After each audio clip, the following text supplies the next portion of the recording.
Kemarin saya sempat buat status tentang kasus Jovan, yang dimana kok bisa ya uangnya masuk di Jovan langsung. Ternyata memang benar apa yang disampaikan, bahwa itu tidak ada pengawasan ke KBRI karena perusahaannya langsung memberikan pada Jovan, tidak ada klarifikasi ke kedutaan.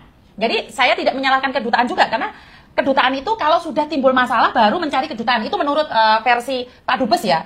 Jadi Pak Dubes mengatakan bahwa kalau ada masalah itu baru nyampe ke kedutaan. Selama jenazah ada keluarga yang ngurus atau selesai semuanya, jadi mereka perusahaan ini dan si Jovan ini tidak melaporkan ke kedutaan.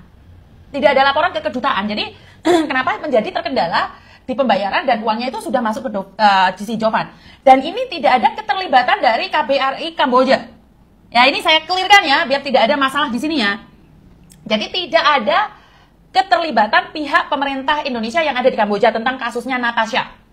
Ini saya tekankan ya, jangan menggiring opini, karena di situ saya nggak menggiring opini, tetapi cari nih Bapak penggiringan ekonomi sama penggiringan opini. Jadi di Facebook saya katakan bahwa paham kan sampai di sini, mungkin ada oknum yang mengatasnamakan KBRI, itu masuk tujuan saya dengan nada lembut, tetapi mungkin dari karena kebiasaan bicara saya yang kasar, itu seolah-olah saya tidak percaya dengan KBRI. Tidak. Apakah benar uang itu ditransfer ke Jovan langsung tanpa sepengetahuan KBRI? Ternyata memang benar. Karena perusahaan tersebut langsung memberikannya pada Jovan dan tidak melalui KBRI. Kalau melalui KBRI itu prosesnya tidak semudah itu ya teman-teman. Jadi KBRI itu tidak mungkin memberikan sebagai suami uang dikirim, enggak. KBRI itu butuh surat nikah, butuh ini, butuh itu, butuh kakak. Jadi jenazah Natasha yang uang donasi dan juga uang dari perusahaannya Natasha itu dipegang oleh pacarnya sendiri tanpa diketahui oleh KBRI. Dan KBRI, Menteri Perlindungan dan juga Menteri dari Luar Negeri sudah saya tembusi dan akan ditelusuri nih. Jadi semoga nih, karena Miss Yuni sudah ikut campur nih, jadinya masalahnya jadi ribet ya.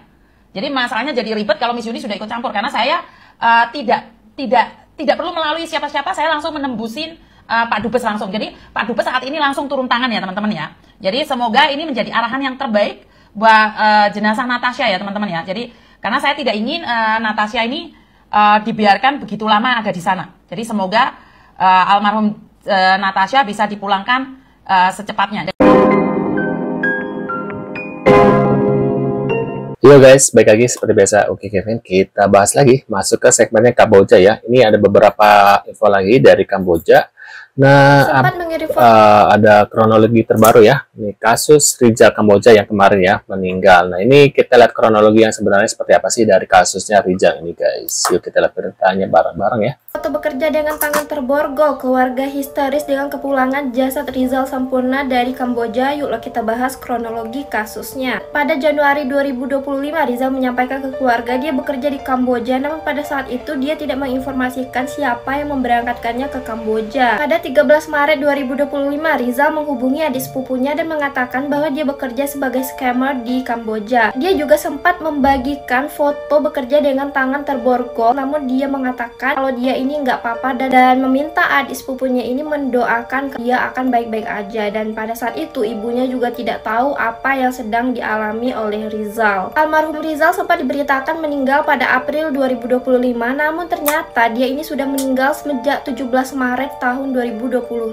Jenazah Rizal berhasil dipulangkan di tengah duka yang dialami oleh keluarga. Mereka juga bersyukur atas kepulangan Rizal. Mereka juga mengingatkan untuk pihak-pihak yang ingin berangkat ke Kamboja ataupun yang sedang berada di Kamboja untuk berhati-hati dengan orang yang memanfaatkan situasi, dan mereka berharap kejadian serupa tidak terulang lagi. Setelah kedatangan almarhum, keluarga pun sudah memastikan bahwa itu memang Rizal Sampurna, keluarga mereka, dan dalam surat kematian tertulis bahwa Rizal meninggal karena serangan jantung. Kasus yang dialami oleh Rizal adalah salah satu kasus perdagangan orang yang terjadi baru-baru ini.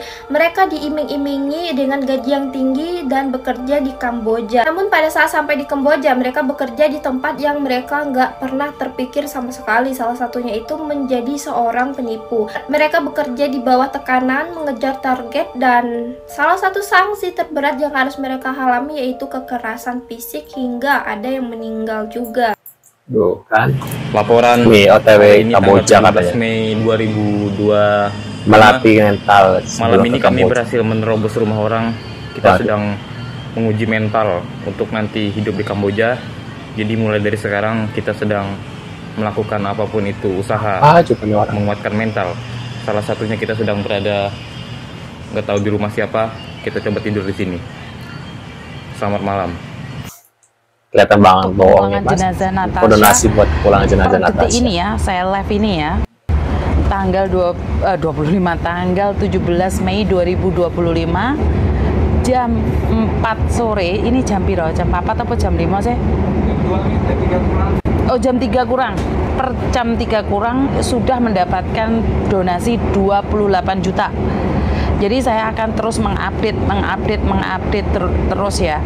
Jadi saya mengupdate per hari ini, per jam ini saya sudah mendapatkan uang sebesar 28 juta untuk pemulangan jenazah almarhum Natasha. Jadi teman-teman, ini semua tidak ada yang tidak mungkin. Ya memang uang hasil dari donasi kemarin itu sempat dikorupsi oleh Evan ya buat main judi, tapi ini saya tidak fokus dengan pokok permasalahannya, tapi saya hanya fokus untuk pemulangan jenazahnya saja. Jadi saya hanya fokus untuk pemulangan jenazahnya saja. Tapi jika teman-teman dan satu yang ingin saya ingatkan, ternyata di belakang saya orang Sulawesi itu membantu kita. Mungkin dia saat ini saya tidak bisa munculkan di media sosial ya, tapi ini orang hebat, orang kuat. Ini orang hebat, orang kuat di Sulawesi. Dia tidak memiliki jabatan apapun, tetapi dia orang keren. Saya terkaget-kaget dan terjungkel-jungkel semalam. Di mana Jovannya di mana, Miss? Seperti yang diinfokan oleh papanya Jovan kemarin bahwa Jovan mengalami depresi, dan karena saya tidak ada hubungannya dengan keluarganya Jovan ya teman-teman ya, jadi saya tidak mengikuti perkembangan Jovan. Jadi sekali lagi saya tidak ikut perkembangannya.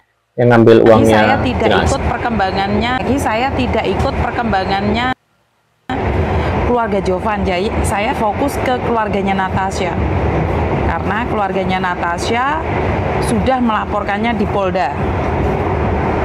Jadi sekali lagi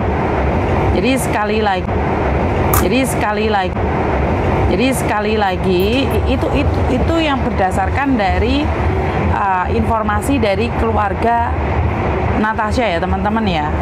Tuh. Teman-teman, Kamboja bukan negara tujuan penempatan PMI. Artinya, warga negara Indonesia yang bekerja di Kamboja hampir seluruhnya adalah pekerja migran non-prosedural. Artinya, proses WNI bekerja di Kamboja tidak melalui jalur-jalur penempatan PMI sesuai dengan peraturan dan undang-undang yang ada. Nah, kenapa ini penting? Karena tujuan dari pengaturan proses penempatan PMI adalah untuk menjamin pemenuhan dan penegakan hak-hak para pekerja beserta keluarganya. Ngerti kan sekarang? Ngerti dong, masa enggak? Itu yang ngomong Pak Dubes langsung loh, Bapak Santo Darmo Sumarto. Terus masih pengen kerja ke Kamboja? Kalau kalian tetap ke Kamboja, artinya kalian bekerja secara ilegal. Dan kalau kalian bekerja secara ilegal, banyak resiko yang bisa kalian terima. Bisa mengalami kekerasan, eksploitasi kerja. Bener tuh, dengerin baik-baik buat kalian masih kekeh pengen ke sana gitu ya. Kita lanjut lagi guys. Bisa jadi korban TPPO. Dan yang pasti kalian nggak punya hak apa-apa untuk menuntut pemerintah kalau misalkan terjadi hal-hal yang buruk sama kalian di Kamboja. Intinya kalau kalian memang benar-benar pengen kerja ke luar negeri, cari LPK atau agensi resmi yang benar-benar terdaftar di Kementerian Tenaga Kerja. Benar tuh, dengar ya. Jangan ya penasaran terus akhirnya ke sana gitu guys, karena kebanyakan seperti itu ya orang Indonesia tuh ya. Kalau kalian bingung nyari informasinya di mana, kalian tinggal datang ke Dinas Tenaga Kerja di tempat tinggal kalian. Hati-hati, jangan sampai kalian jadi korban TPPO. Benar. Seminggu dari Kamboja kan. Entah mau kemana lagi saya. Udah seminggu saya di sini, ke hutan-hutan di sini. Hutan. Aduh, gak ada yang nemu orang baik. Gak ada orang Indonesia di sini. Semuanya orang Kamboja. Terus murah. Jadi bingung deh. Mau kemana lagi saya? Gak ada yang mau bantuin saya. Gak ada. Udah seminggu saya di sini. Gimana ini? Waduh. Saya mohon dengan hormat, Jovan Rattak dicari papanya Natasha karena diduga membawa membawa uang donasi pemulangan jenazah Natasha sebesar 200 juta. Waduh, gede banget. Keluarga sedang menghubungimu. Jika apa yang saya sampaikan tidak benar, tolong konfirmasi sama keluarganya, sama papanya Natasha. Karena papanya Natasha sedang kebingungan bagaimana caranya bisa anaknya dipulangkan.